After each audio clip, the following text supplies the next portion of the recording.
ஓம் நமச்சிவாய பரமாத்மாவே. ஓம் நமோ நாராயண. ஓம் சரவண பவாய். இன்றைய காலை பொழுதிலே 3/2/2014 இந்த இனிய பொழுதிலே திருக்குறள் தெளிவுரை பற்றி நாம் அறிவோம். திருவள்ளுவர் இயற்றியிருக்கின்றார், எல்லோரும் அறிந்தது. சில முக்கியமான குறள்கள் நமக்கு அவசியப்படுகிறது. அதை நாம் எடுத்து உங்களுக்கு நான் சமர்ப்பிக்கின்றேன்.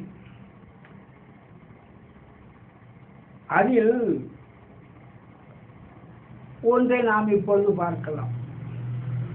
அன்புடைமை. இல்லறவியல்ல அன்புடைமையில 72வது ஒரு குறள் இருக்கின்றது. அந்த குறளை நாம் இப்பொழுது அறிவோம். ஓம் நமச்சிவாய.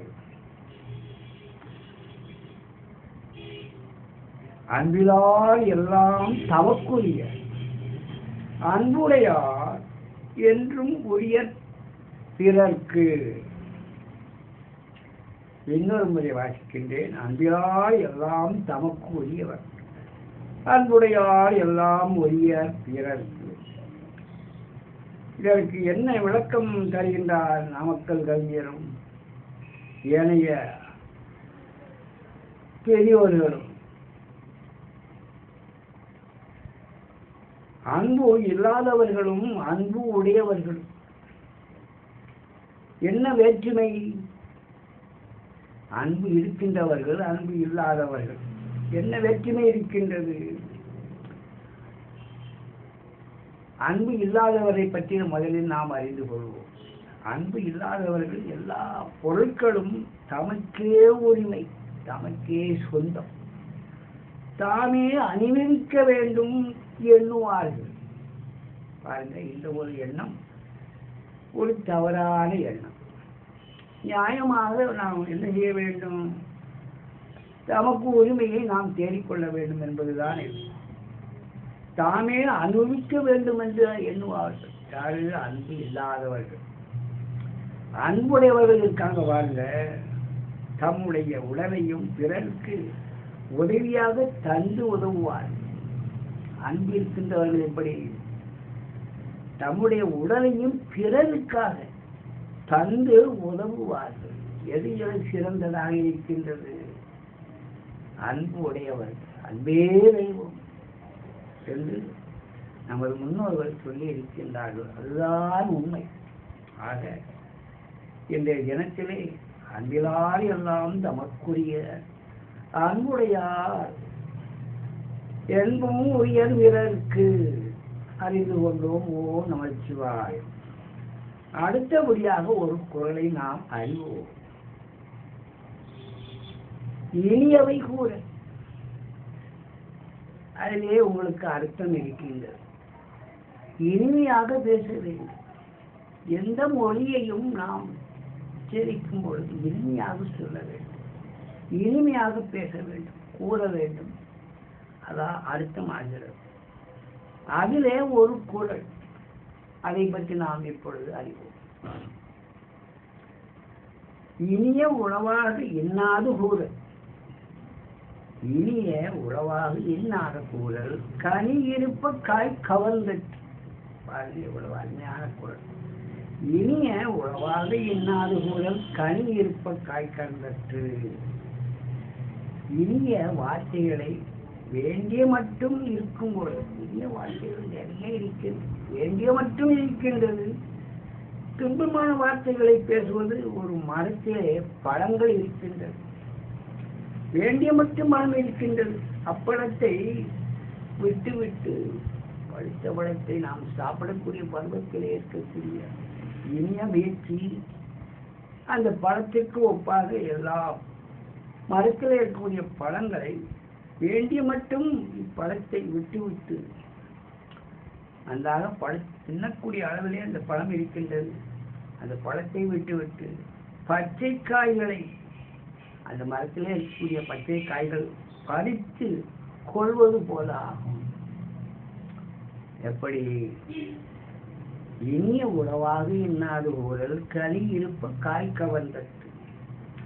இனிய வார்த்தைகளை வேண்டிய மட்டும் இருக்கும் பொழுது துன்பமான வார்த்தைகளை பேசுவது ஒரு மரத்தில் பழங்கள் வேண்டிய மட்டும் இருக்கின்ற பழத்தை விட்டு விட்டு பழங்கள் இருந்தாலும் அந்த பழத்தை விட்டு விட்டு பச்சை காய்களை பறித்து கொள்வது போல இருக்கின்றது இந்த நம்முடைய சொல்லு அந்த கூடல். அதனால பழம் இருக்கும் பொழுது காய் எதற்கு இனிமையாக பேச வேண்டும் என்றுதான் இதற்கு அர்த்தமாகிறது. நமக்கு தந்திருக்கின்றார்கள். ஓம் நமச்சிவாய். அடுத்தபடியாக நாம் ஒன்றை பார்க்கலாம், ஒரு குறளை பார்க்கலாம். ஓம் நமச்சிவாய். இல்லறவியல்ல 121வது குறள். அடக்கமுடைமை. அடக்கமாக இருந்து கொள்ள வேண்டும். எப்படி எலியோ ஒரு பாம்போ புதருக்குள்ளே பொந்துக்குள்ளே உட்கார்ந்து விடும், அடக்கமாக உட்கார்ந்து விடும். இறை தேடும் பொழுது வெளியே நிற்கும், வெளியே வந்து விடும். அவளையும் அம்மாதிரிதான். எப்படி விலங்கினங்களும் அவ்வாறுதான் இருக்கின்றது. அடக்கமாக இருந்து கொண்டு பாய்ந்து பிறகு பாய்ந்து தன்னை இறையை தேடிக்கொள்கிறது. அடக்கமுடைமையிலே ஒரு குறளை நாம் இப்பொழுது பார்க்கலாம். அடக்கம் அமரருள் ஒய்க்கும் அடங்காமை ஆறினுள் ஒய்த்து விடும். அடக்கம் அமரருள் ஒய்க்கும் அடங்காமை ஆறினுள் ஒய்த்து விடும். என்ன அர்த்தம் பார்க்கலாம். அடக்கமுடைமை என்ற நற்குணம் ஒருவனுக்கு யாரும் வணங்கும்படியாக தெய்வத்தன்மையை உண்டாக்கும். பாருங்க, அடக்கம் இருக்கின்றவனை, நற்குணத்தை உள்ளவனை ஒருவனுக்கு அவனை வணங்கும்படியாக தெய்வத்தன்மையை உண்டாக்குமா. தெய்வத்தன்மை தானாக வந்து விடுமாம் அடக்கம் இருக்கின்றவனை. இருக்கிறவனுக்கு அடங்காமை என்ற கெட்ட குணம் ஒருவனுக்கு அவன் இருப்பதை கூட யாரும் அறிய முடியாத அந்தரங்கமாக இருளில் சூழ்த்துவிடும், தள்ளிவிடும். அப்போ எப்படி இருக்க வேண்டும்? ஒவ்வொரு மனிதனும் அடக்கம் உடையவனாக இருக்க வேண்டும். மானிடரோ அல்லது ஆண் பெண் இருவருமே அடக்கம் உடையவனாக இருக்க வேண்டும். எப்படி நாம் இறைவனை நாம் எடுத்துக்கொள்வோம். அடக்கமாக இருந்து எல்லோருக்கும் ஒரு நன்மை செய்து கொண்டிருக்கின்றார். ஒரு கோயில் கற்பகத்திலே இருந்து கொண்டு எல்லோருக்கும் எப்படி அடக்கமாக இருந்து எல்லோருக்கும் நன்மை செய்வதை போலவே அவர் கட்டுக்குணமாக இருக்கிறார். அவர் கட்டுக்குணமாக இருந்தால் அவரை யார் நாடி செல்வார்கள். அதே போலத்தான் அடக்கமுடைமை ஒருவர் என்ற ஒரு நற்குணம் ஒருவனுக்கு யாரும் வணங்கும்படியாக தெய்வத்தை நாம் வணங்கும் போது போல தெய்வத்தன்மையை உண்டாக்குகிறது. அடங்காமை இருந்தால் ஒருவனை யாரும் கண்டுகொள்ள மாட்டார்கள் என்றுதான் இதற்கு அர்த்தமாகிறது. ஓம் நமச்சிவாய். அதிலே நம்ம அடக்கமுடைமையிலே இன்னொரு குறளையும் நாம் பார்க்கலாம். ஓம் நமச்சிவாய். யாகாவராயினும் நான் காக்க காவாக்கால் சோகாப்ப சொல்லிழுக்கப்பட்டு. பாருங்க, யாகாவர் ஆயினும் நாகாக்க காவாக்கால் சோகாப்பல் சொல்லிழுக்கப்பட்டு. இதனுடைய அர்த்தத்தை பார்க்கலாம். ஓம் நமச்சிவாயம். எதை அடக்க விட்டால் எதை அடக்காவிட்டாலும் நாக்கை அடக்கி ஆட வேண்டும். நாக்கை அடக்காவிட்டால் சொற்குற்றம் ஏற்பட்டு துன்பப்பட நேரும். இதுதான் அர்த்தமாகிறது. எதை அடக்காவிட்டால் பாருங்க, மற்றவைகளை அடக்காவிட்டாலும் நாக்கை அடக்கி ஆட வேண்டும். ஒரு கூட்டத்திலேயோ அல்லது ஒரு பொது சபையிலேயோ நாக்கை நாம் அடக்கி ஆட வேண்டும். இனிமையாக பேச வேண்டும். நாக்கை அடக்காவிட்டால், அடக்கி பேசாவிட்டால், ஆர்மாரமா பேசினா நமக்கு என்ன கிடைக்கும்? சொற்குற்றம் வந்துவிடும். சொல்ல குற்றமாக கருதி நாம் சொல்லக்கூடாது. குற்றம் ஏற்பட்டு துன்பமட நேரம் நமக்கே அந்த துன்பம் நமக்கும் வந்து சேர்ந்தது. நம்ம சுற்றத்தாருக்கும் வந்து சேரும், உறவினர்களுக்கும் வந்து சேர்ந்தது. இதுதான் இந்த அர்த்தமாகி இருக்கிறது. யாகாவராயினும் ஆகாக்க காவாக்கால் சுகாப்ப சொல்லியிருக்கப்பட்டு. ஓம் நமச்சிவாய். அடுத்தபடியாக இன்னொரு குறளை நாம் அறிந்து கொள்வோம்.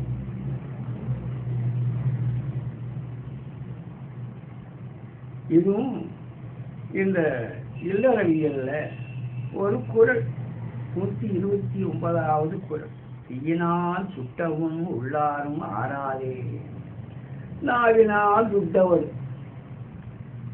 தீயினால் சுட்டவும் உள்ளாரும் ஆறாதே, நாவினால் சுட்டவர். எப்படி பாருங்க, இதற்கு என்ன அர்த்தம் பார்க்கலாம். சொல் குற்றம் ஒருவரை புண்படுத்தி விடலாம். சொல்லால சொல்லும் பொழுது கோபத்தில் பேசுவது சொல்லாத சொல்லக்கூடிய பொருள், அந்த சொல் அந்த சொல்லானது ஒருவரை புண்படுத்தி விடும். தீயினால் சுட்ட புண் உள்ள ஆறும்.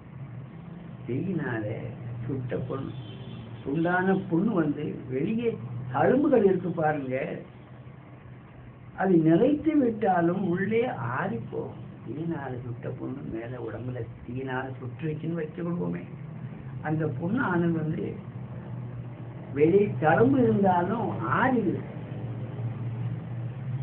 ஆனால் வாயினால் சுடப்பட்டு உண்டான புண்ணு இருக்கு பாருங்க, அதை புண்ணு என்று சொல்லுகிறார்கள். தீய சொல்களை புண்ணு என்று சொல்லுகிறார்கள். வெளியே தெரியாவிட்டாலும் அது எப்படி தெரியும்? அந்த வாயினால் சுடப்பட்டு உண்டான புண் வெளியே தெரியாவிட்டாலும் உள்ளத்தில் ஆறாமல் இருந்து கொண்டு துன்பத்தை உண்டாக்கும். உள்ளத்திலே இருந்து கொண்டு அந்த சொல்லானது ஆறாமலே இருந்து கொண்டு துன்பத்தை உண்டாகும்.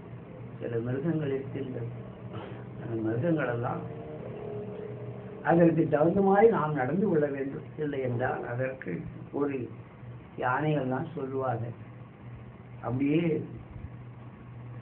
எண்ணத்தை மாற்றாமலே வைத்துக் கொண்டு அதை பழிவாங்கி விடும் என்பார்கள். அதே மாதிரி இந்த விலங்குகளுக்கு பாம்புகள் என இருக்கின்றது. தன்னை குட்டியையோ எதையோ கொண்டு விட்டால் தாய் அது என்ன செய்யுமாம், அதை தேடி வந்து கொண்டு விடுமாம் அந்த பாம்பானது.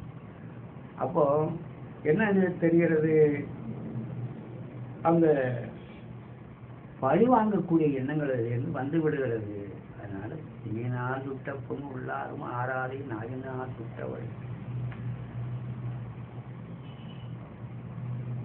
சொற்குற்றம் ஒருவனை புண்படுத்தி விடலாம். தீயினால் சுட்ட புண் உண்டான புண் வெளியே தழும்பும் நிலைத்து விட்டாலும் உள்ளே ஆறிப்போகும். ஆனால் வாயினால் சுடப்பட்டு உண்டான புண்ணானது வெளியே தெரியாவிட்டால் உள்ளத்தில் ஆறாமல் இருந்து கொண்டு துன்பத்தை உண்டாக்கும். அதனால நாம் ஆனது சொற்களை என்ன செய்ய வேண்டும், நிதானித்து என்ன விளைவுகள் ஏற்படும் என்று முதலிலே ஆராய்ந்து அதை நாம் தெரிந்து வைத்துக் கொண்டு சபையிலேயோ ஒரு பேச்சு கூட்டத்திலேயோ குடும்பத்திலேயோ கோபத்துடன் பேசாமல் இனிமையாக அடக்கமாக பேசினால் நமக்கு எப்படி நன்மை கிடைக்கின்றது, பல நன்மைகள் வந்து சேரும் என்று திருவள்ளுவர் இந்த குரலிலே நமக்கு உணர்த்தி இருக்கின்றார்கள். தீயினால் சுட்ட பொண்ணு உள்ளாரும் ஆறாதே, நாயினால் சுட்டவர். இந்த தினத்திலே நாம் ஒரு 5 குறளையும் நாம் தெரிந்து கொண்டோம். இந்த 5 குறளும் நமக்கு முத்தானவை. இந்த 5 குறளிலே நாம் நம்ம வாழ்க்கையை பிழைத்துக் கொள்ளலாம். அந்த பிழைத்துக் கொண்டு அந்த குறளுக்கு தகுந்த மாதிரி நாம் நடந்து கொண்டால் நம்ம வாழ்க்கை சிறப்பாக அமையும்.